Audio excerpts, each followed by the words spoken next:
আসসালামু আলাইকুম ওয়া রাহমাতুল্লাহি ওয়া বারাকাতুহু। ইন্নাল হামদালিল্লাহ ওয়াসসালাতু ওয়াসসালামু আলা রাসূলিল্লাহি ওয়া বা'দ। আজকে আলোচনা করব মৃত ব্যক্তির জন্য কবরের পাশে দাঁড়িয়ে সূরা মুলক পড়লে তার কবরের আযাব বন্ধ হবে কিনা, অথবা এতে সওয়াব হয় কিনা, অথবা দূরে কোথাও বসে সূরা মুলক পড়ে মৃত ব্যক্তির জন্য দোয়া করা যাবে কিনা, এই বিষয়ে ইসলাম কি বলে।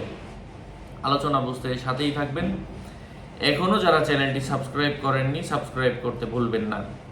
সম্মানিত প্রিয় উপস্থিতবৃন্দ, এ বিষয়ে আমি একটা হাদিস দেখতে পেয়েছি হযরত ইবনে আব্বাস রাদিয়াল্লাহু তাআলা আনহু থেকে। এই হাদিসটা হযরত ইবনে আব্বাস রাদিয়াল্লাহু তাআলা আনহু থেকে বর্ণিত। তিনি বলেন, কোনো এক সাহাবী একটা জায়গার মধ্যে তাঁবু স্থাপন করলো, উপর দিক দিয়ে তাঁবু দিল, তাঁবু টানালো, তারপর ওখানে সে বিশ্রাম নিল, কাপড় বিছিয়ে বিশ্রাম নিল। তো বিশ্রাম নেওয়ার সময় উনি ওই জায়গার মধ্যে সূরাতু আল মুলক নিজ দিক থেকে আওয়াজ ভেসে আসতে দেখলেন। নিজ দিক থেকে সূরাতু মুলকের আওয়াজ ভেসে আসতেছে।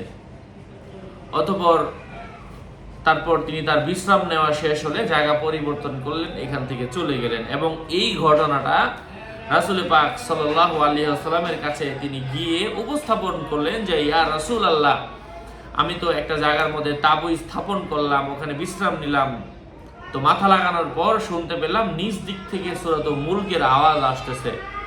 তখন আল্লাহ রাসূল সাল্লাল্লাহু আলাইহি ওয়াসাল্লাম বললেন, তুমি যেখানে বিশ্রাম নিচ্ছিলে ওখানে কবর ছিল, আর সূরাতু আল মুলক কবরওয়ালাকে, কবরবাসীকে তাদের কবরের আযাব দূর করে। সুতরাং আমরা প্রত্যেক দিন এশার নামাজের সময়, এশার নামাজের পরে সূরাতু আল মুলক রাতের বেলা একবার করে হলেও শুনে অথবা পড়ে তারপরে ঘুমাবো।